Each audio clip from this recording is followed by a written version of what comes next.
Voilà, bonjour à tous et à toutes, très heureux de se retrouver encore ce matin pour notre culte du dimanche.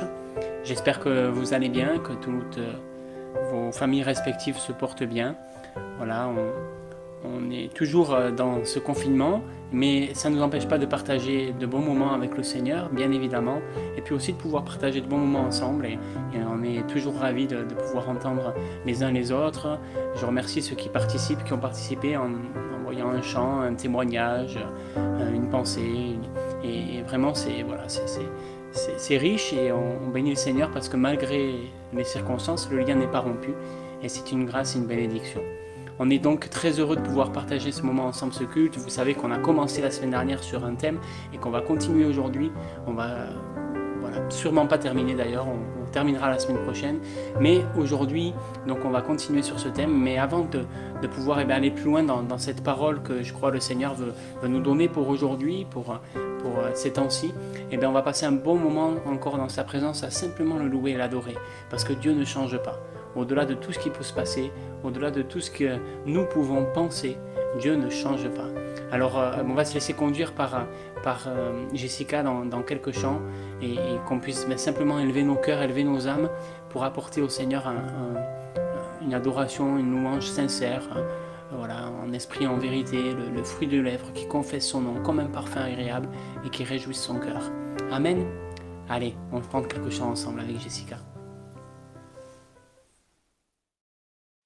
Bonjour à chacun et à chacune, j'espère que vous allez bien.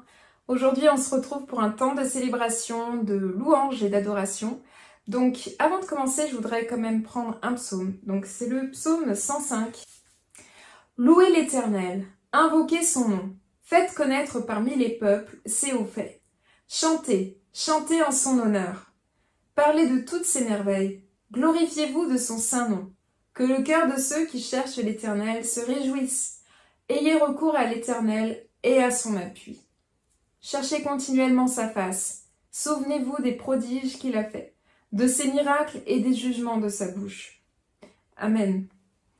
Alors voilà, je voulais juste qu'on commence avec un psaume et que ça puisse nous encourager, vous encourager, m'encourager à chanter de tout notre cœur pour le Seigneur. Invoquer son nom, le glorifier, lui dire combien il est bon et vraiment que sa grâce soit sur chacun d'entre nous. Soyez bénis.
Tu es bon pour moi.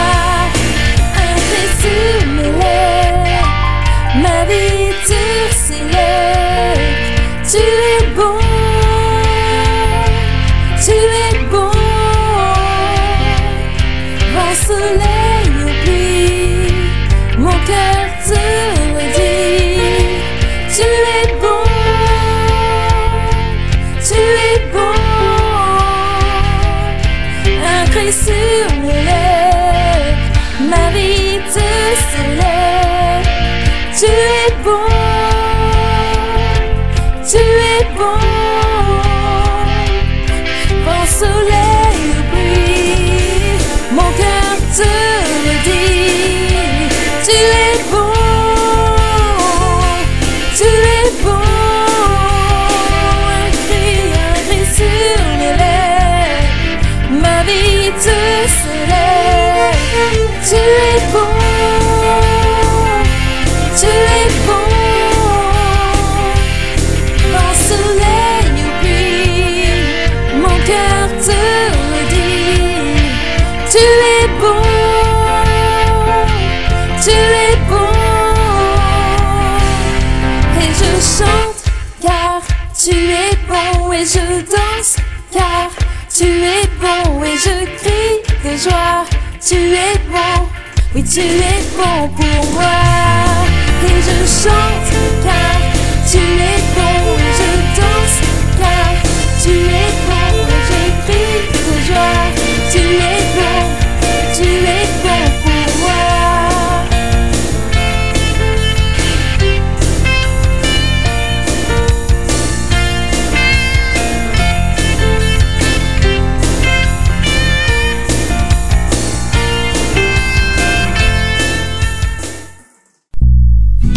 Et moi, je chanterai ta force. Dès le matin, je célébrerai ta bonté, car tu es pour moi une autre retraite, un refuge au jour de ma détresse. Psaume 59, verset 17.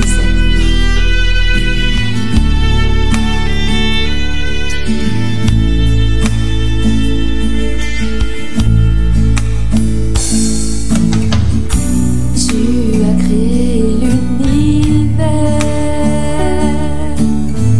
le monde tient entre tes mains. Aucune montagne, aucun océan ne pourrait te résister. Tu as créé l'univers,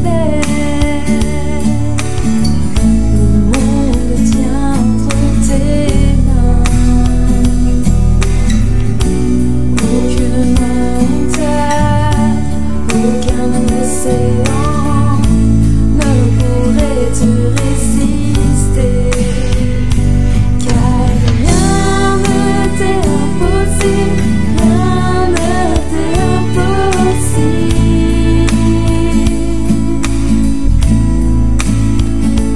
Non, rien ne t'est impossible, rien ne t'est impossible.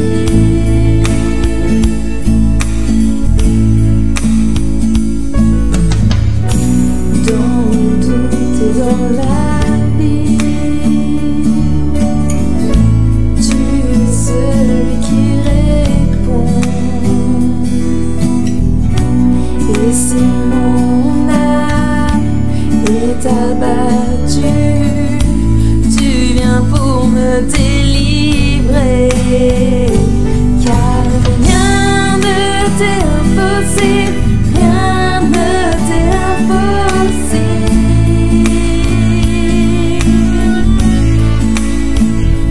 Non, rien ne t'est impossible, rien ne t'est impossible. Non, rien, car rien ne t'est impossible, rien ne t'est impossible.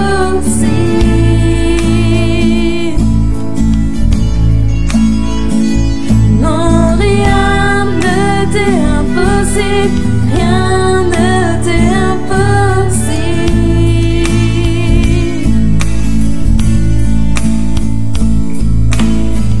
Au jour de la détresse, je t'invoquerai, tu me délivreras, je te glorifierai. Aucun autre nom n'est au-dessus du tien. Tu es si merveilleux, tu es si merveilleux. Au jour de la détresse, je t'invoquerai.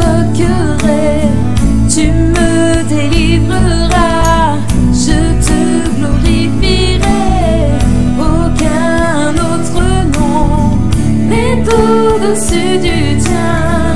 Tu es si merveilleux, tu es si merveilleux. Au jour de la détresse, je t'invoquerai. Tu me délivreras, je te glorifierai. Aucun autre nom n'est au-dessus du tien.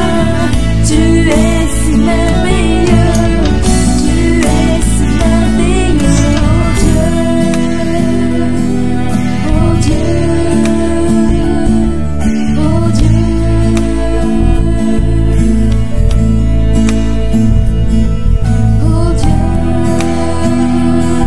oh Dieu, oh Dieu, oh Dieu.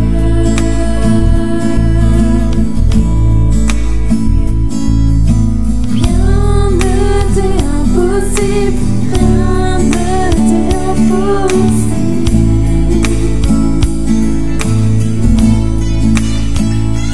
Non, rien ne t'est impossible, rien ne t'est impossible.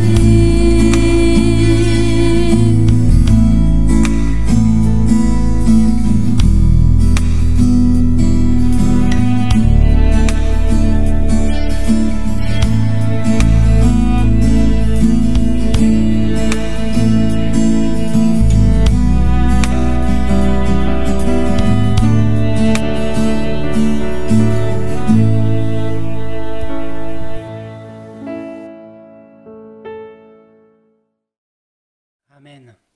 Amen. Alléluia. Voilà, merci à Jessica pour ces chants qu'elle nous a partagés. Et on veut continuer à garder et à rester dans cette présence du Seigneur, croyant que, il est souverain. Et nous allons partager ensemble la parole de Dieu, mais on va encore une fois courber nos fronts et prier ensemble, s'il vous plaît, pour demander au Seigneur de conduire ces instants, ces moments, et de vraiment disposer nos cœurs à entendre, à recevoir ce que Dieu veut nous dire. Amen. Allez. Seigneur Jésus, nous bénissons ton nom pour ta présence. Nous te remercions, Seigneur, pour ta parole. Nous te remercions, Seigneur Jésus, pour la fidélité que tu as à notre égard, parce que tu ne fais pas défaut dans la présence que tu nous as promis, ta présence que tu nous as promise. Seigneur, merci. Merci vraiment pour tout cela. Et ce matin encore, nous nous réjouissons d'être devant toi, de pouvoir entendre et partager ta parole, de pouvoir être encouragé, être édifié, grandir avec toi, pouvoir vivre de bonnes choses à l'écoute de ta parole, Seigneur, et dans la communion fraternelle aussi. Merci, Seigneur mon Dieu. Merci parce que tu ne changes pas. Merci, Seigneur, pour ce que tu veux nous dire. Je te prie de m'aider. Je te prie de disposer nos cœurs à tous et à toutes. Je te prie de moindre de ton esprit encore ce matin pour vraiment parler de ta part, Seigneur, sans équivoque, Seigneur, sans hésitation, mais simplement. Seigneur, merci encore pour tout ce que tu veux nous dire ce matin. Que ton nom soit béni et glorifié, notre roi. Amen, Jésus. Amen. Alléluia. Alléluia. Voilà, j'aimerais qu'on continue et donc on va simplement lire le passage qui nous intéresse ce matin. Vous vous rappelez, on a lu ensemble la semaine dernière dans la deuxième épître de Pierre, la deuxième lettre de Pierre, et au chapitre 1er, et on a parlé surtout la semaine dernière des versets 1er jusqu'au verset 4, surtout les versets 3 et 4, et j'aimerais aujourd'hui que l'on continue et que l'on voit ensemble les versets 5 et 6.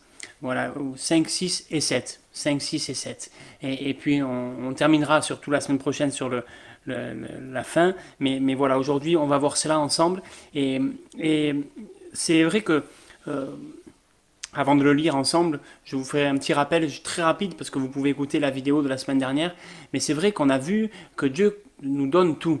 Il nous a donné par sa divine puissance tout ce qui contribue à la vie et à la piété. Et on avait vu ensemble, rappelez-vous, que c'était la première partie, le premier membre un petit peu de ce corps et qui indiquait les motifs que le chrétien a d'agir, que le disciple de Christ a d'agir. Et aujourd'hui, on va rentrer dans cette deuxième phase, ce deuxième membre, cette deuxième partie. Ce qui est important aussi, on a vu, rappelez-vous, le titre de ce message, Dieu donne tout et il attend tout. La semaine dernière, on a vu qu'il donnait tout et j'aimerais qu'aujourd'hui, nous puissions voir ensemble qu'il attend tout. Alors, on lit ensemble dans la deuxième épître de Pierre, au chapitre 1er, et on lit à partir du verset 5. Vous pourrez relire les versets précédents si vous voulez vous les remettre en mémoire. Verset 5. À cause de cela même, faites tous vos efforts pour joindre à votre foi la vertu, à la vertu la science, à la science la tempérance la patience, à la patience la piété, à la piété l'amour fraternel, à l'amour fraternel la charité. Car si ces choses sont en vous et y sont avec abondance, elles ne vous laisseront point oisifs ni stériles pour la connaissance de notre Seigneur Jésus-Christ. Mais celui en qui ces choses ne sont point est aveugle. Il ne voit pas de loin, et il a mis en oubli la purification de ses anciens péchés. Amen. Voilà, je vous disais, on va s'intéresser aujourd'hui particulièrement aux versets 5, 6 et 7. Et ce passage commence comme cela. À cause de cela même, faites tous vos efforts pour. À cause de cela même, faites tous vos efforts. À cause de quoi? Eh bien, à cause de ce qu'on a vu la semaine dernière. Tout ce qu'on a vu la semaine dernière. Parce que Dieu nous a appelés, parce que Dieu nous a donné de précieuses et de grandes promesses, parce que, comme on l'a vu, il nous a, par sa divine puissance, donné tout ce qui contribue à la vie et à la piété, à cause de ça. Mais aussi, eh bien, à cause du moyen qui est là pour cela, c'est-à-dire la connaissance, on peut le connaître, à cause aussi du fait que eh bien, c'est sa gloire et sa vertu, Dieu s'est révélé à nous en Jésus-Christ, à cause de cela, eh bien, de cette gloire, de cette vertu qui nous assure les plus grandes et les plus précieuses promesses, à cause de ça, mais aussi à cause de ces promesses-là qui nous sont faites, qui nous sont données, afin qu'on puisse devenir, qu'on devienne participant à la nature de Christ, qu'on fuit la corruption. Oui, c'est à cause de tout ça. À cause de tout ça, Pierre dit, faites tous vos efforts. À cause de tout ça. Ce que Dieu a fait, tout ce que Dieu donne, tout ce que Dieu fait, tout ce que Dieu a fait, tout ce qu'il fera, tout cela appelle, tout cela demande de faire notre part à nous aussi. À cause de tout ce que Dieu a fait, eh bien vous aussi faites tous vos efforts. Faites tous vos efforts, ça veut dire que il n'y a pas de demi-mesure. Il n'y a pas un effort qui doit être épargné plus que l'autre. Faites tous vos efforts, ça veut dire faites un effort, c'est pas ça. C'est pas faites des efforts, c'est pas faites beaucoup d'efforts, mais c'est faites tous vos efforts. C'est-à-dire, voilà, on ne doit pas y avoir de mesure dans ces efforts que l'on fait. Il n'y a pas de mesure dans les efforts que l'on fait. La coopération, notre coopération dans notre vie de disciple, dans notre vie chrétienne, dans notre intimité avec Dieu, dans notre vie de piété, dans notre communion avec Dieu, notre coopération doit être complète, doit être totale avec Dieu. Dieu nous donne, mais nous devons faire tous nos efforts. Bien sûr, on va le voir ensemble, cet investissement de notre part est total parce que Dieu s'est investi totalement, c'est vrai, et on ne peut pas, par nos propres qualités, par nos propres compétences, par ce que l'on est capable de faire, arriver à cela, mais ça n'empêche pas que l'on doit faire nos efforts. Tout ce qui est nécessaire pour créer, pour entretenir la vie et la piété, on l'a vu la semaine dernière, c'est un don gratuit de Dieu. Dieu nous l'a donné, par sa divine puissance et au moyen de sa connaissance. Dieu nous l'a donné, ça, nous l'avons. Mais ça, le fait que Dieu nous a tout donné, le fait que ce don gratuit extraordinaire vient de Dieu, et bien ça doit être un motif. C'est le motif qui nous presse, qui nous pousse en tant que chrétiens, en tant que disciples de Jésus-Christ, qui nous pousse à mettre nous-mêmes tous nos soins, tous nos efforts, toutes nos facultés, notre volonté. Et bien ça nous pousse à mettre tout cela, à faire continuellement des progrès dans cette vie intérieure, dans cette vie de disciples. Oui, on veut. Et on fait tout pour ressembler de plus en plus à Christ, pour lui plaire de plus en plus. C'est ça qui est important, parce que sans ces efforts, tout ce qu'on va voir aujourd'hui, tout ce qu'on va voir maintenant, eh bien, c'est pas possible. Bien sûr, sans Dieu, c'est pas possible, mais sans nos efforts, c'est pas possible non plus. Parce que Dieu ne va pas nous forcer, Dieu ne vient pas voilà, défoncer la porte de nos cœurs, ne vient pas forcer la porte de nos cœurs, il vient pas voilà, s'introduire et venir là comme faire une infraction dans nos vies, non. Nous avons ce besoin, nous avons cette nécessité de faire des efforts. Alors voilà, dans ces versets 5 à 7, Pierre va énumérer quelques vertus de Christ, je crois, quelques vertus de Dieu, de qui est Dieu, et qui doivent se développer en nous, dans lesquelles nous devons faire des progrès. Voilà comment commence Pierre. Il dit, à cause de cela même, faites tous vos efforts pour joindre à votre foi la vertu. La première des choses qui est citée, c'est la foi. Voilà, bien sûr, c'est la base, c'est le nécessaire. On pourrait presque dire, ben voilà, la foi, ça vous l'avez. Pierre dit, voilà, faites tous vos efforts pour joindre à cette foi que vous avez déjà. Il va falloir joindre d'autres choses.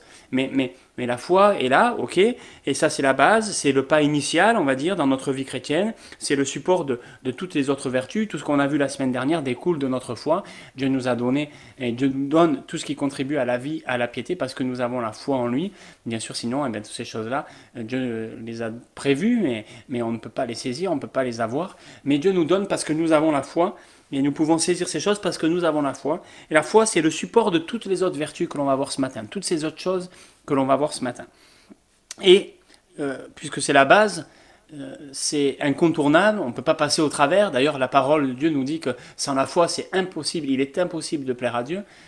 Donc, bien sûr, eh bien, si on veut être dans cette vie de piété qui plaît au Seigneur et tout ça, ben, sans la foi, c'est pas possible.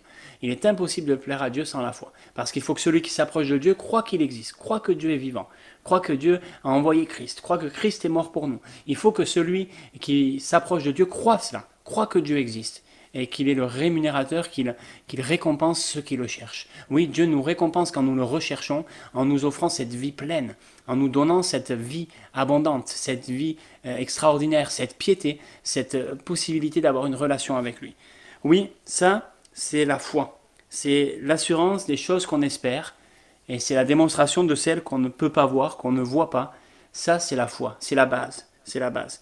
C'est la foi, si on devait le dire autrement peut-être, c'est cette tranquille confiance en Dieu, une confiance qui est réelle, une confiance qui est simple, qui est, j'ai envie de dire, enfantine, une confiance qui est une confiance profonde dans le Tout-Puissant. Il y a une proximité. Il y a une proximité, il y a une confiance qui est vivante. Oui, on sait que Dieu peut tout, on sait que Dieu vit, on sait que Dieu est capable, on sait que Dieu, même si on ne le voit pas, même si on ne peut pas le toucher, même si on ne peut pas le saisir, nous, il est là, il est à nos côtés, et ça c'est la foi. C'est un des aspects de la foi. C'est aussi cette assurance, on a vu ensemble, l'assurance des choses qu'on espère. C'est l'assurance dans son amour, l'assurance dans ce que Dieu a promis, dans son salut, dans sa parole, dans la vie éternelle, etc. L'assurance, c'est aussi la foi, c'est aussi l'obéissance à sa volonté. Quand j'ai la foi, quand j'ai confiance en lui, eh bien je place ma confiance en lui, je lui confie ma vie et j'obéis. Je me soumets, je suis docile entre ses mains.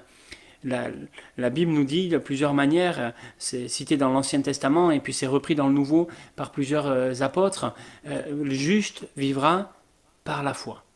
Le juste vivra par la foi. Donc la foi, elle procure cette vie extraordinaire qui vient de Dieu. Et puis la foi, c'est aussi une œuvre de Dieu dans le cœur des chrétiens, parce que parfois on aurait tendance à penser que c'est nous qui pouvons déclencher la foi en nous. Non, mais si nous avons la foi, c'est parce que Dieu donne la foi. Il y a une prise de conscience que Dieu nous accorde et qui produit la foi en nous. Celui qui est l'instigateur, qui est l'ordonnateur de la foi, c'est Dieu. C'est comme un don de Dieu. C'est un don de Dieu. Et il faut nous approcher de lui qui donne. Parce que là aussi, je crois que Dieu va nous donner de la foi. Si quelqu'un manque de sagesse, on avait vu ensemble qu'il s'approche de Dieu. Si quelqu'un manque de foi, qu'il s'approche de Dieu. Dieu donne, quand on s'approche de lui, aussi la foi. Elle est sous son contrôle. Elle est donnée pour accomplir sa volonté. Elle est donnée pour qu'on aille plus loin avec lui. Elle est donnée pour exprimer aussi son amour pour nous. C'est pas pour l'utiliser pour notre propre intérêt. Parce que la Bible nous dit que c'est lui seul qui est le chef et le consommateur de la foi. Donc il en est à la fois l'instigateur, le chef, mais il en est aussi le consommateur. C'est pas nous qui consommons notre foi, mais celui qui en bénéficie, qui doit en bénéficier, c'est Dieu. Bien évidemment, nous aussi, il y a plein de bénéfices à placer notre foi en Dieu, en Christ, mais voilà, celui qui en est le chef, le consommateur, c'est Dieu. Donc ça, c'est la base, c'est la foi. Mais à cette foi-là, eh bien Pierre dit, voilà, à cette foi-là, il faut venir joindre encore d'autres choses. Et là, Pierre va aller un petit peu plus loin. Il continue, il dit, faites tous vos efforts donc pour joindre à votre foi la vertu. Alors la vertu, c'est un peu particulier, on en a parlé la semaine dernière, un petit peu, puisqu'on a vu que que Dieu s'était révélé, qu'il nous avait appelé, qu'il nous avait parlé par sa gloire et sa vertu. Hein. Et puis là, il nous est dit, Pierre dit, joignez à votre foi la vertu. La vertu, parfois, elle est traduite dans la parole de Dieu par courage. Dans la version de Semeur, elle est traduite par la force de caractère. Faites tous vos efforts pour joindre à votre foi la force de caractère. La force de caractère, c'est cette force de caractère qui n'est pas d'avoir un caractère bien trempé. C'est pas ça dont il est question, dans le sens où nous on l'entend humainement, mais c'est la force de caractère dans le sens moral du terme. Le courage moral. Voilà, c'est le courage moral. Le fruit naturel de notre foi, de notre confiance en Dieu, parce que j'ai confiance, je suis courageux et j'ai pas peur de prendre des positions, des décisions pour Dieu. Ça, c'est la vertu, c'est le courage moral. C'est cette capacité, ce courage spirituel de peut-être face à de l'hostilité parfois, face à un monde qui parfois peut-être voudrait nous faire douter ou même être hostile vis-à-vis de notre foi justement ou de notre Dieu, de notre Seigneur, être capable d'affirmer ce que nous croyons et ce qui est vrai, être courageux dans le sens de prendre des positions qui parfois peut-être vont aller à l'encontre de ce que nos contemporains pourraient vivre ou choisir, mais nous les prenons avec courage. C'est la vertu, le courage moral. Et tout ce qui relève de l'excellence morale, la modestie, la pureté, etc., tout ça, ça peut être assimilé à la vertu. Au verset 3, on en a parlé, ça concerne Dieu, plus particulièrement, je crois, Jésus, puisque on a vu ensemble, c'était cette gloire, cette vertu par lesquelles Dieu nous a appelés, s'est révélé à nous. Hein, il nous a appelés par sa propre gloire et par sa vertu. Et la manière dont Dieu nous a appelés, c'est bien évidemment par Christ. La manifestation de la gloire et de la vertu de Dieu, c'est Christ. Voilà, c'est cela. Et donc, ici, on pourrait comparer la vertu divine, celle que l'on doit avoir, celle à laquelle on doit aspirer, on pourrait simplement la comparer à la vie de Christ, l'exemple que Christ nous a montré. Alors comment joindre à notre foi la vertu? Comment? En veillant et en étant attentif et en faisant tous nos efforts dans notre témoignage, que ce soit dans nos paroles, que ce soit dans nos actions, que ce soit dans nos décisions, que ce soit dans nos prises de position, encore une fois, que ce soit peut-être dans nos réactions parfois, que ce soit dans notre sainteté de vie, dans les choix que l'on fait, dans nos pensées aussi, puisque la Bible nous dit de veiller sur nos pensées, Paul le dit aux Philippiens, tout ce qui est agréable, bon, tout ce qui mérite l'approbation, toutes ces choses soient l'objet de vos pensées. Voilà, tout ça, comment faire tous nos efforts pour joindre à notre foi, à notre vertu, c'est voilà, en faisant tous nos efforts, là, ça c'est notre domaine. Bien sûr, Dieu veut nous aider, mais nous avons nos efforts à faire dans ce domaine-là. Et puis, Pierre continue. Faites tous vos efforts pour joindre à votre foi la vertu, et à la vertu, la science. Ou dans certaines traductions, la connaissance.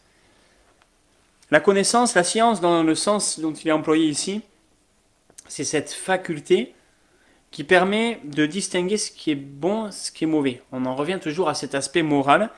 Cet aspect moral dans l'épître aux Hébreux, il est dit ceci au chapitre 5 et au verset 11. Je vous invite à le lire avec moi, il s'affiche à l'écran. Chapitre 5, verset 11, il est dit « Nous avons beaucoup à dire là-dessus et des choses difficiles à expliquer, parce que vous êtes devenus lents à comprendre. Vous, en effet, qui depuis longtemps devriez être des maîtres, vous avez encore besoin qu'on vous enseigne les premiers rudiments des oracles de Dieu. Vous en êtes venus à avoir besoin de lait et non d'une nourriture solide. Or, quiconque en est au lait n'a pas l'expérience de la parole de justice, car il est un enfant. Mais la nourriture solide est pour les hommes faits, pour ceux dont le jugement est exercé par l'usage, à discerner ce qui est bien et ce qui est mal. » Et la science, c'est cela. C'est s'exercer, être exercé par notre connaissance de Dieu, par notre piété, être exercé à discerner, à juger ce qui est bien et ce qui est mal. Et ça, ici on l'a lu ensemble, mais c'est par l'usage. La science, c'est pas quelque chose qui s'acquiert comme ça du jour au lendemain, c'est pas quelque chose qu'on trouve comme ça un jour, mais c'est quelque chose qui s'acquiert avec de l'expérience. Et parce qu'on a connu Christ, parce qu'on a obtenu, comme on l'a vu au verset 2 la semaine dernière, on peut obtenir la grâce et la paix parce qu'on le connaît. Ainsi, tout ce qui est nécessaire à la vie, à la piété est pour nous, mais du coup, on doit, et on arrive, et on on a à progresser dans ce qui est la science, dans ce qui est de cette maturité spirituelle. On grandit dans cette connaissance de Dieu. L'Écriture nous exhorte à croître sans cesse, à grandir sans cesse dans la connaissance de Dieu et de Christ. On pourrait lire dans Colossiens chapitre 1, au verset 10 par exemple. On sait que c'est pas seulement, bien évidemment, dans le sens intellectuel du terme. C'est pas connaître dans le sens d'avoir la tête pleine. C'est pas connaître dans le sens d'avoir une connaissance parfaite de la Bible, de tous les mots qu'on trouve, etc. C'est pas la connaissance dans ce sens-là seulement. Mais c'est surtout la connaissance pratique de la vie que l'expérience seule peut donner. À force de vivre avec le Seigneur, à force de vivre des expériences avec lui, nous acquérons de la science, de la connaissance, nous apprenons de Dieu. Et dans ce mot qui est employé ici, il y a cette notion d'apprendre de Dieu.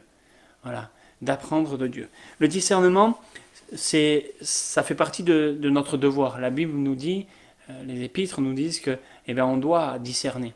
On doit apprendre à discerner. Et de plusieurs manières, Paul le demandera, ainsi que d'autres, qu'on ait du discernement, que Dieu donne du discernement à nos cœurs, aux yeux. On en a besoin. Ça fait partie de nos devoirs. Et la manière dont on doit l'accomplir, c'est en s'approchant, en connaissant, en vivant des expériences avec Dieu, en apprenant à entendre, à reconnaître sa voix, sa volonté, en faisant des erreurs parfois, en se trompant, en reconnaissant, en s'humiliant, en se repentant et en allant de l'avant. Voilà comment cela fonctionne. Alors comment joindre à notre vertu la science? Comment faire? En méditant la parole de Dieu, parce que bien évidemment, pour connaître la parole de Dieu, c'est le meilleur moyen. En développant une communion intime avec lui, vivre des expériences avec Dieu, c'est passer du temps avec lui, on l'a vu, on en a parlé. Passer du temps pour mieux le connaître, c'est nécessaire, on ne peut pas passer outre ça, c'est inévitable. En vivant avec Dieu chaque jour, des expériences qui nous font acquérir cette connaissance pratique. Voilà, chaque jour, Seigneur, je veux vivre une expérience avec toi, je veux apprendre de mes erreurs, je veux apprendre de mes échecs, je veux apprendre de mes réussites, je veux apprendre de ta parole, je veux apprendre de ce que tu as à m'apprendre, je veux apprendre des difficultés, des épreuves, des situations par lesquelles je passe, je veux apprendre de tout cela, Seigneur. Je veux apprendre. On continue et on arrive à ce 4e point. Faites tous vos efforts pour joindre à la science, à votre science, la tempérance. La tempérance. Parfois traduit aussi par la maîtrise de soi. On retrouve ça dans le fruit de l'esprit, dans Galates 5, versets 22-23. Il nous est dit, le fruit de l'esprit, entre autres, c'est la tempérance, c'est la maîtrise de soi. C'est le contrôle de soi dans le sens, je ne vais pas m'étendre là-dessus, mais c'est être capable de maîtriser, d'être maître de nos désirs, de nos passions. Et en particulier, il y a un aspect là qui est nécessairement présent dans le mot original, c'est notamment ce qui concerne nos sens et nos sentiments. Être capable de maîtriser les pulsions, être capable de maîtriser nos envies, être capable de maîtriser peut-être parfois nos passions, comme on l'a vu, etc., nos sentiments. Mais se maîtriser, c'est être modéré, c'est être capable de ne pas aller dans l'excès, ni dans un excès, ni dans l'autre d'ailleurs, mais être capable d'être modéré, voilà, de maîtriser. Dès qu'on est dans l'excès, c'est qu'il y a un manque de maîtrise. Et là, Pierre dit, faites tous vos efforts pour joindre à la science que vous avez, la maîtrise, la modération. Faites tous vos efforts pour joindre à la vertu, que vous avez le courage, que vous avez la modération. Alors on a vu tout à l'heure que c'était le courage c'était prendre des positions qui parfois sont difficiles, etc. Donc ça peut paraître excessif, mais ces positions doivent être prises avec maîtrise. Nos décisions doivent être prises avec maîtrise. Notre vie de foi doit être vécue dans l'équilibre. C'est tellement important. La parole de Dieu est équilibrée. Dieu est un Dieu d'équilibre. Et c'est tellement important. Alors comment vivre la tempérance? Comment faire tous nos efforts pour faire des progrès dans la tempérance, dans la maîtrise de nous-mêmes? On en a parlé un petit peu pour ceux qui ont commencé le parcours de 30 jours pour enrichir ma piété. C'est en se disciplinant. La discipline, bien sûr, ça paraît logique, c'est ce qui va nous permettre de nous maîtriser, être capable de nous maîtriser, de nous retenir, c'est se discipliner.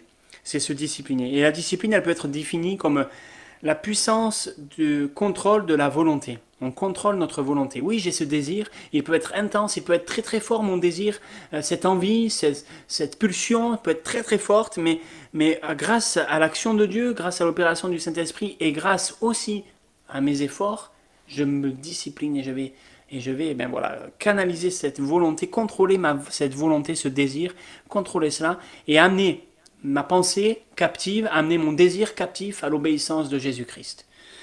C'est important, et la discipline, elle doit intervenir dans tous les domaines. Elle doit intervenir dans notre prière, notre vie de prière, parce que parfois c'est difficile, parce que parfois, eh ben, voilà, on a du mal. Elle doit intervenir dans l'étude de la parole de Dieu, parce que des fois on est fatigué, parce que des fois on n'a pas envie, parce que des fois nos pensées vagabondent, parce que des fois, eh ben, voilà, on ne sait plus où on en est. Notre discipline, elle doit intervenir dans l'emploi de notre temps, comment je gère mon temps, quelles sont mes priorités, qu'est-ce que je place en premier, en deuxième.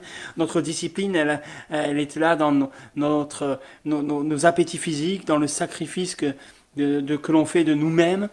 Paul dira que lui, eh ben, il courait pas comme à l'aventure, il frappait comme pas en battant l'air, mais il disait « je traite durement mon corps hein, je le tiens assujetti ». Donc je discipline mon corps, de peur d'être moi-même désapprouvé. On a besoin de nous discipliner. Je continue. La patience, et ça on en a parlé pas mal il y a quelques semaines de cela. La patience, là ici c'est le mot hypomone, je vous le dis parce que c'est celui, on en a parlé, et donc peut-être pour certains ça rappellera et vous ferez la connexion. Le mot patience, aussi traduit parfois par persévérance ou par constance. Pierre dit ici, ben, joignez à cette modération, joignez à cette maîtrise de vous-même, joignez-y la patience. La patience dans le sens de cette capacité à ne pas dévier du but que l'on a, du but que l'on s'est fixé, que l'on a en face de nous, malgré tout ce qui peut arriver, tout ce qui peut être passé autour de nous.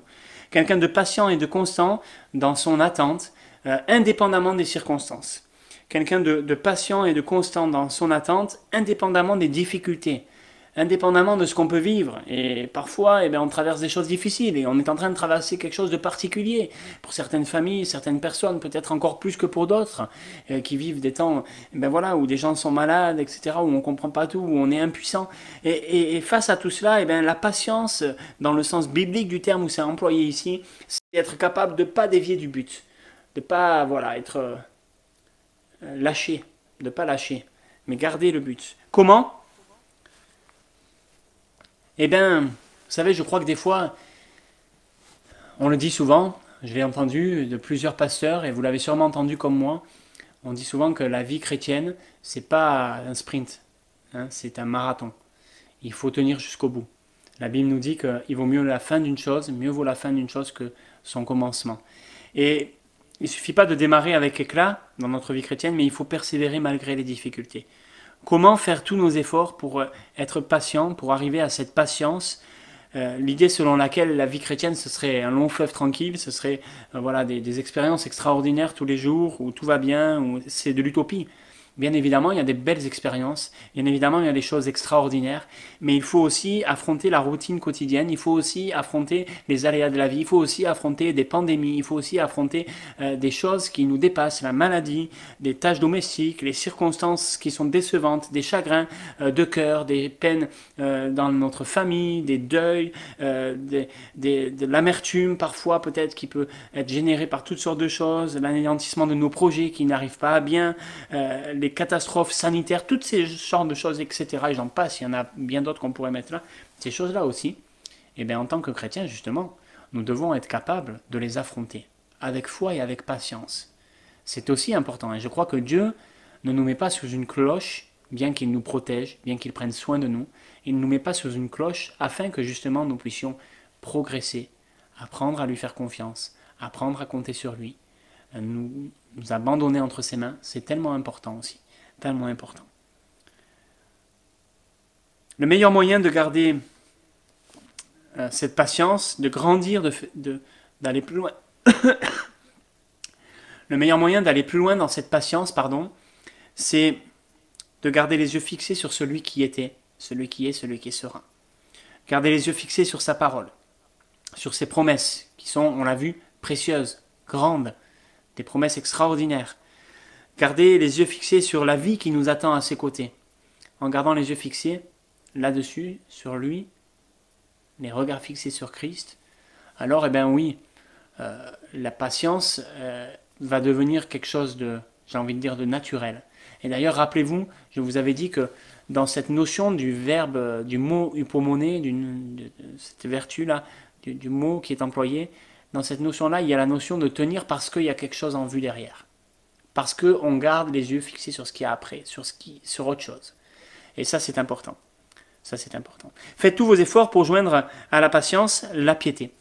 La piété, on en a parlé un petit peu la semaine dernière. Je ne l'ai pas vraiment défini, un petit peu volontairement aussi, parce que justement, eh bien, on doit en parler aujourd'hui. Mais on a vu ensemble que c'était cette vie intègre et cette vie composée et réglée selon la loi, les exigences, les commandements, les conseils, la sainteté de Dieu, le respect de Dieu, de qui il est. Cette vie qui est réglée, où tout se rapporte à Dieu, tout se rapporte à sa volonté, tout se rapporte à la crainte de son nom, au respect qu'on a pour sa parole, pour qui il est. L'âme regarde sans cesse à lui, elle vit dans cette communion avec lui. Ça, c'est la vraie piété. La piété, c'est ça. C'est voilà, placer Dieu en premier dans notre vie de tous les jours, de quotidienne. Voilà, il y a une intimité, une relation qui est là et qui fait que eh bien oui, on prie sans cesse, c'est-à-dire que nos pensées sont tournées vers Christ, on ne dévie pas de cela, et dans toutes les choses, eh bien, c'est lui qui est là. Ce mot, on ne le trouve pas souvent dans la parole de Dieu, en tout cas pas beaucoup dans le Nouveau Testament, excepté dans le livre des Actes et dans les épîtres pastorales. Dans les épîtres pastorales où il est dit combien c'est important, c'est la manifestation de cette vie dans nos rapports avec Dieu, cette vie intime, cette vie qui est réglée sur Dieu, eh bien, elle se manifeste par notre piété. Parce que notre vie est réglée sur Dieu, parce que nous voulons lui plaire, parce qu'il est en premier dans nos vies, parce que eh bien, on veut faire sa volonté et qu'on a crainte de son nom, parce qu'on le respecte, alors eh bien, notre vie est impactée, et ça c'est la piété. Ça c'est la piété. Tout ce qui est nécessaire pour créer, pour entretenir cette piété, c'est un don gratuit de Dieu. On en a parlé la semaine dernière. C'est par sa divine puissance qu'il nous a donné tout ce qui contribue à la vie et à la piété. Ça, on a vu. Mais, pour les chrétiens, et on en a parlé tout à l'heure, c'est un motif. Parce que Dieu nous a donné tout ce qui contribue à la vie et à la piété, par sa divine puissance, au moyen de sa connaissance, parce qu'il nous a donné tout ça. À cause de ça, nous devons faire tous nos efforts. Ça nous presse, c'est un motif pressant dans nos vies, un motif pressant dans nos cœurs, pour que nous faisions tous nos efforts, nous mettions tous nos soins, nous faisions le maximum pour faire des progrès dans cette vie intérieure, dans cette vie de piété. Dans ce mot piété qui est utilisé, il y a une notion de respect et il y a une notion de fidélité. C'est du respect pour les choses divines. Et ce respect pour les choses divines, pour qui est Dieu, pour ce qu'il fait, ce respect, il est manifesté par une croissance, un accroissement permanent, fidèle, vers sa ressemblance, vers la ressemblance de Christ. Parce que je le respecte, parce que je respecte qui est Dieu et ce qu'il dit, eh bien je grandis continuellement dans la ressemblance que je veux avoir de lui. Je veux le ressembler encore plus. Parce que je le respecte, parce que je l'aime, parce que je crains son nom, parce que je crois en sa parole, parce que je respecte sa parole, je veux grandir encore et encore en permanence dans cette vie divine qui lui ressemble. Ma vie doit te ressembler, Seigneur. Comment ? Là encore, ça relève de notre discipline, mais aussi de notre organisation, de nos priorités de chaque jour. Paul dira à Timothée, exerce-toi à la piété. C'est un exercice. Exerce-toi à la piété parce que l'exercice corporel est utile à peu de choses, alors que la piété, elle est utile à tout, en ayant la promesse de la vie présente et de celle qui est à venir. Donc on doit s'exercer à la piété. Donc comment faire des progrès ? Dieu nous a donné tout ce qu'il faut. Maintenant, nous devons nous discipliner et nous devons nous exercer. Prendre du temps, s'organiser, organiser des choses, prendre des décisions dans notre vie pour que notre piété, notre vie intérieure soit de plus en plus ressemblante à celle de Christ. Je suis presque à la fin. L'amour fraternel, c'est le mot qu'on connaît, Philadelphia, ce mot qui est tellement important parce que quand il s'agit de l'amour, la Bible et Dieu, je crois, ne plaisante pas avec l'amour, c'est quelque chose de très important. Et il nous est dit dans le livre la première épître de Jean, la première lettre de Jean, au chapitre 4 et au verset 20, « Quiconque dit « j'aime Dieu » et maltraite son frère est un menteur. » Le mot qui est utilisé ici, Philadelphia, donc c'est ce mot de l'amour fraternel, aimer comme un frère, aimer comme une sœur, aimer comme sa famille. L'amour fraternel, c'est le signe évident, c'est la preuve, ou en tout cas une des preuves principales, qu'on est disciple de Christ. Si vous avez de l'amour les uns pour les autres, c'est à ça que tous connaîtront que vous êtes mes disciples, dira Jésus. Aimez-vous les uns les autres, aimez-vous. Aimer comme un frère, aimer comme une sœur, s'aimer comme des frères et sœurs, mais, c'est quelque chose d'essentiel. C'est quelque chose d'essentiel, et ça ne doit pas dépendre de comment est le frère ou la sœur. C'est un peu bête à dire, mais voilà. S'aimer comme des frères, s'aimer comme un frère ou une sœur, c'est aimer son frère, c'est aimer sa sœur, même quand peut-être il nous regarde de travers, même quand peut-être il est plus jeune, ou quand il est plus âgé, même quand peut-être il est moins capable que nous, ou qu'au contraire il est plus capable que nous, et c'est être capable de l'aimer. Être capable de l'aimer comme un frère, quand même, malgré tout. Malgré tout. Alors comment c'est possible de faire des progrès dans l'amour fraternel? Comment c'est possible dans cette amitié fraternelle, cette étroite amour qui est là, et qui est un amour fort aussi? Eh bien c'est possible, la Bible nous dit, de toutes sortes de manières, concrètement, en portant le fardeau les uns des autres, en se supportant les uns les autres, bien sûr, donc en s'aimant les uns les autres, ça c'est évident, en étant un soutien les uns pour les autres, en s'exhortant les uns les autres, en s'édifiant les uns les autres, etc., etc. Tant de choses qui sont là et qui nous amènent à manifester l'amour, parce que quand on n'aime pas seulement en parole, mais on aime aussi en action, on aime en acte, et ça c'est important. Avant de pouvoir aimer ceux qui sont dehors, il faut qu'on aime ceux qui sont dedans, dans le sens de dire, avant d'aimer ceux qui sont loin, ceux qui ne partagent pas notre foi, ceux qui ont peut-être une vision complètement différente de notre monde et de ce que l'on peut appréhender, la manière dont on peut appréhender les choses ici-bas, avant de les aimer eux, qui sont si différents, eh bien forcément il faut aimer aussi ceux qui sont proches de nous. Si on n'est pas capable d'aimer ceux-là, comment on va faire pour aimer les autres? Donc voilà, c'est un premier palier. Et puis le dernier palier, on y arrive bien évidemment, parce que Pierre dit, mais pour joindre aussi à cet amour fraternel, à cet amour qui est là et qui est important, à cet amour fraternel, il faut rejoindre aussi la charité. L'amour au sens, avec un grand A, l'amour au sens divin du terme. L'amour divin. La charité, aussi traduit par amour dans certaines traductions, mais ce n'est pas le même mot qui est employé ici, puisque c'est le mot agapé, et là il y a cette notion de l'amour divin, l'amour de Dieu. C'est l'amour qui couronne toutes ces vertus qu'on a vues.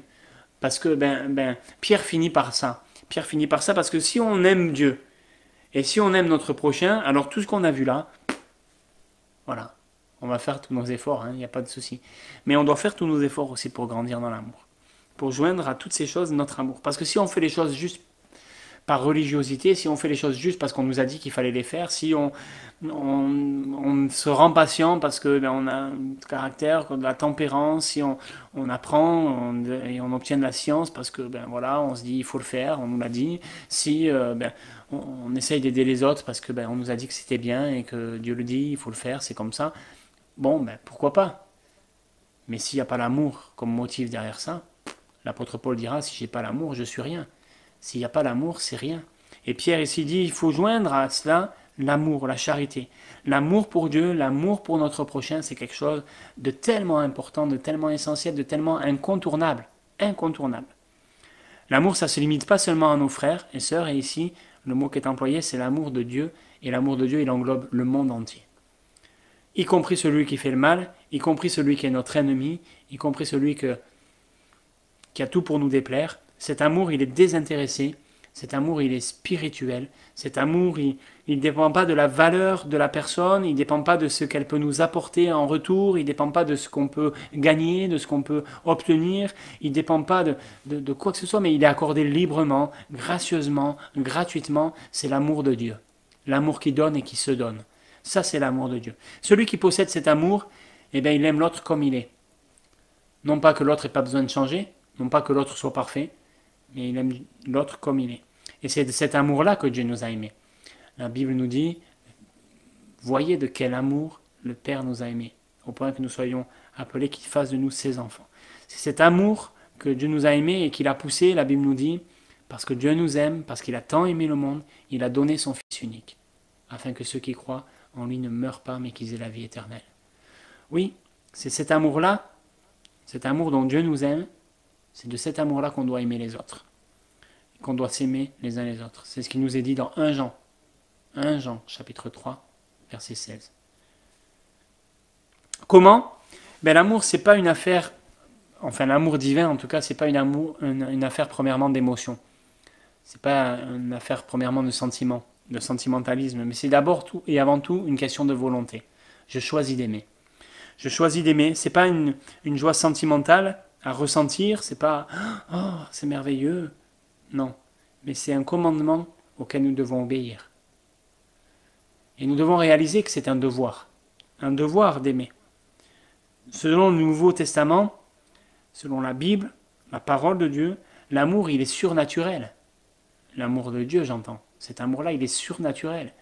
On ne peut pas l'avoir nous-mêmes comme ça parce que on est quelqu'un de bien et qu'on aime les autres. Des fois, on entend ça. Oh, moi, vous savez, j'aime les autres. Mais c'est super. Il y a des gens qui aiment les autres et c'est formidable. Merci Seigneur pour les gens qui sont tournés vers les autres, qui sont altruistes, etc. C'est quelque chose d'extraordinaire. Mais ce n'est pas de cet amour-là dont il est question. C'est beaucoup plus que ça encore. C'est l'amour de Dieu. Et la Bible nous dit que l'amour de Dieu, il est répandu dans nos cœurs par le Saint-Esprit. Donc c'est pas par nous-mêmes, c'est pas par notre éducation, c'est pas par notre histoire, c'est pas par ce que nos parents nous ont transmis, c'est pas par nos gènes, mais c'est parce que le Saint-Esprit vient habiter en nous. L'amour de Dieu il est répandu dans nos cœurs par Dieu lui-même, par le Saint-Esprit. Un incroyant, quelqu'un qui ne connaît pas Dieu, il ne peut pas aimer comme la Bible l'ordonne, parce qu'il n'a pas en lui cette vie divine, le Saint-Esprit. Non pas à dire qu'on est meilleur que les autres, hein. Comprenons-nous bien, parce que ça ne vient pas de nous, c'est pas un mérite quelconque, mais ça vient de Dieu. Et Dieu veut mettre dans nos cœurs cet amour. La vie de Dieu, par le Saint-Esprit, cette vie-là, elle est indispensable pour aimer ses ennemis, pour aimer et pour prier pour ceux qui nous maltraitent, qui nous persécutent, pour aimer et pour prier pour ceux qui sont peut-être les plus hostiles à notre manière de vivre, à notre foi. L'amour se manifeste par le don. D'ailleurs, la Bible nous dit, on l'a lu tout à l'heure ensemble, je vous l'ai cité, Dieu a tant aimé le monde qu'il a donné son Fils unique. L'amour, ça se manifeste par le don. Éphésiens chapitre 5 et au verset 25, il est dit, Christ a aimé l'Église et il s'est donné. L'amour, le véritable amour, il se manifeste par le don. On peut manifester notre amour en donnant de notre temps, on peut manifester notre amour en donnant de nos talents, on peut manifester notre amour en donnant de nos biens, on peut manifester notre amour en donnant toutes sortes de choses, mais c'est en donnant. C'est en donnant. L'amour, il donne et il se donne, le véritable amour. Un homme qui s'appelle M. McCully, qui était le père d'un missionnaire qui a été tué, qui a été assassiné par une tribu indienne, les Aucas, en Équateur, qui était une tribu que ce monsieur était allé évangéliser. Le papa de ce monsieur-là, de ce missionnaire-là, qui était donc décédé, un soir, alors qu'il était à genoux avec un ami à lui, il va prier de cette manière, il va dire « Seigneur, laisse-moi vivre assez longtemps pour voir ces Indiens, ces Aucas sauvés, eux qui ont tué mon fils. » afin que je puisse leur passer les bras autour de mon cou et leur dire que je les aime parce qu'ils aiment mon Sauveur, parce qu'ils aiment mon Jésus. C'est ça l'amour chrétien.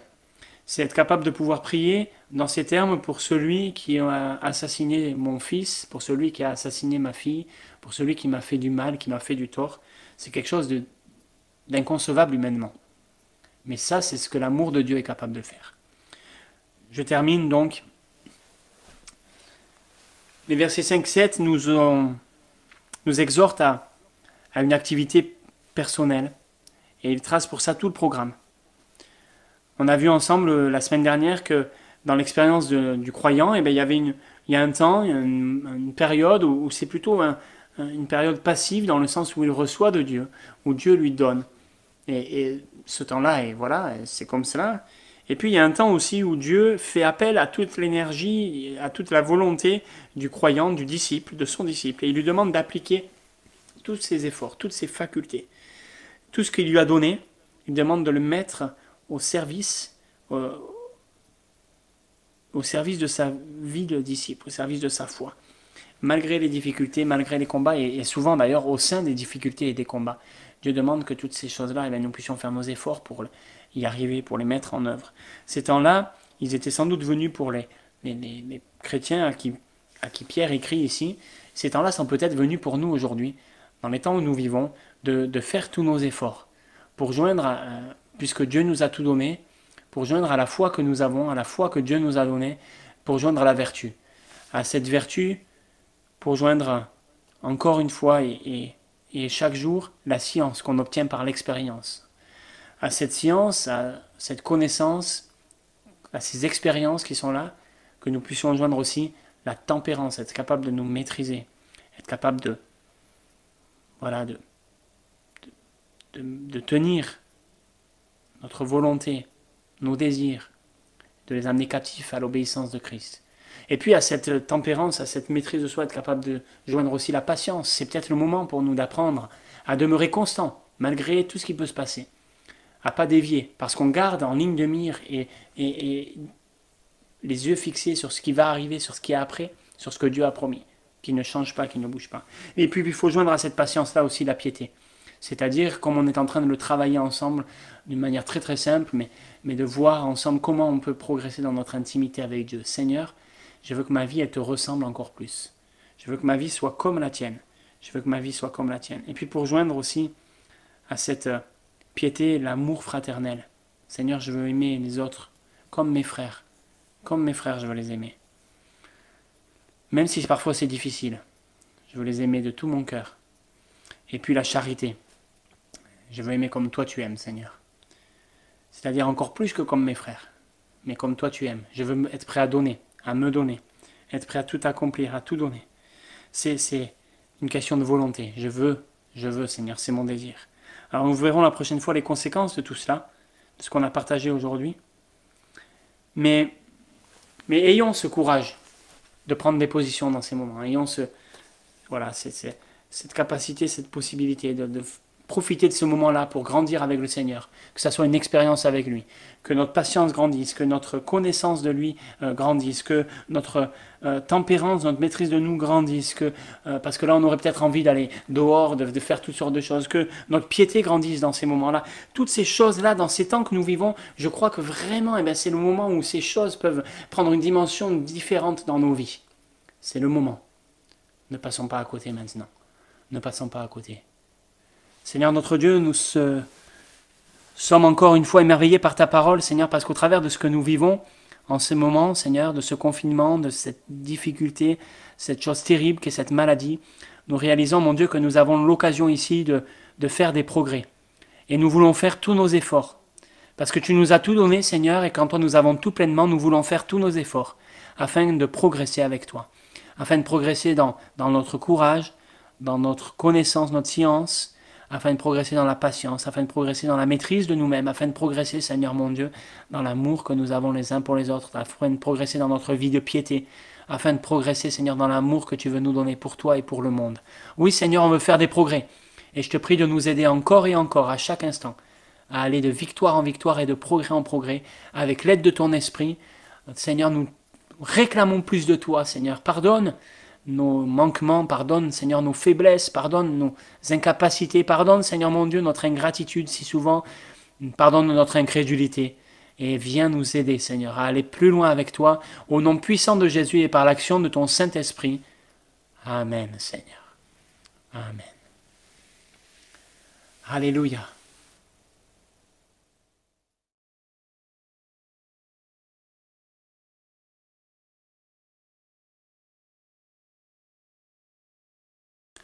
Voilà, j'aimerais vous faire donc quelques annonces assez rapidement. J'ai été un petit peu plus long que prévu pour le message et j'aimerais donc rapidement vous faire quelques annonces. Déjà, vous remercier, vous qui regardez cette vidéo, que vous soyez membre de l'église, de Périgueux, de Bergerac ou pas, peut-être des personnes d'ailleurs. On est très heureux de pouvoir partager ces moments avec vous. N'hésitez pas à vous abonner à notre chaîne YouTube ou à vous abonner aussi à notre newsletter sur le site internet, à notre liste de diffusion pour recevoir nos emails. N'hésitez pas à le faire. Vous avez tous les liens dans la description de cette vidéo.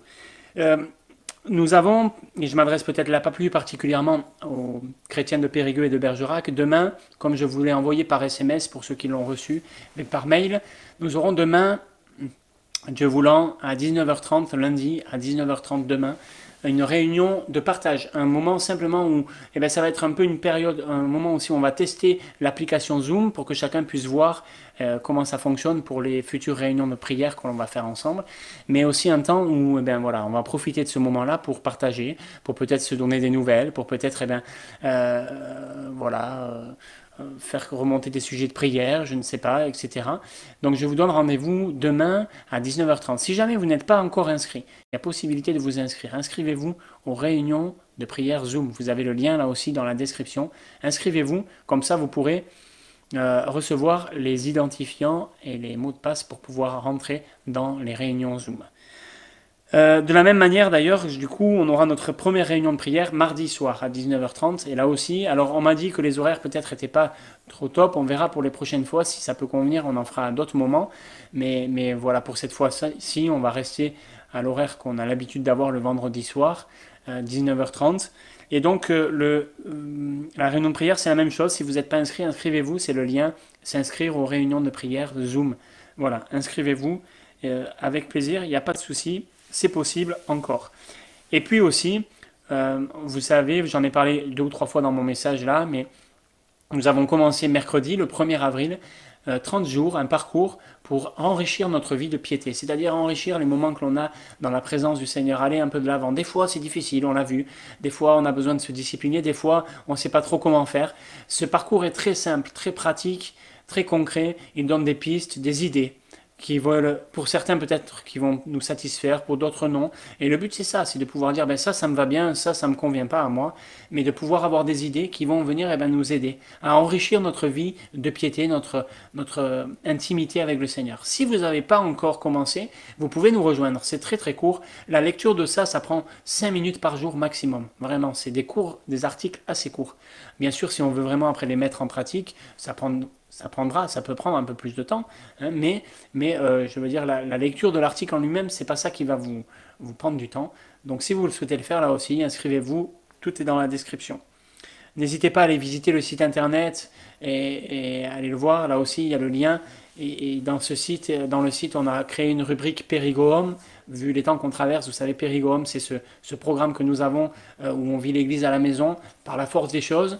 Et donc, vous pouvez visiter, il y a des témoignages dans la section de témoignages, il y a des chants, des poèmes dans la section parfum, il y a la possibilité de s'inscrire aux réunions de prière, il y a des messages qui petit à petit viennent et viennent s'ajouter. Voilà, visitez ça, visitez le site, c'est assez intéressant, je crois, j'espère. Et puis n'hésitez pas s'il y a des améliorations à apporter, ce sera avec plaisir aussi. On priera ensemble donc à la réunion de prière de mardi pour plusieurs sujets. Et si vous avez des sujets de prière, n'hésitez pas à me les faire remonter. Voilà, on priera pour ça avec plaisir, en toute discrétion. Mais on croit que Dieu entend et répond aux prières aussi. Et puis je termine aussi, sur le site internet, vous trouverez toutes les informations pour pouvoir continuer à donner les offrandes. Je redis cela parce que plusieurs m'ont posé la question et aussi parce que c'est important. C'est important, bien évidemment. Alors, je suis c'est vrai, concerné, puisque vous savez que nous sommes soutenus par l'Église avec toute la famille. Mais voilà, je crois que c'est important avant tout, et surtout parce que on veut plaire au Seigneur aussi, et que on veut pas, comme la parole de Dieu le dit, frustrer Dieu dans cela, mais au contraire, on veut donner de bon cœur, comme on a l'habitude de le faire.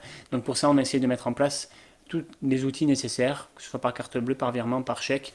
Vous pouvez faire vos dons, vos offrandes à l'Église si vous le souhaitez, comme vous l'avez résolu dans votre cœur.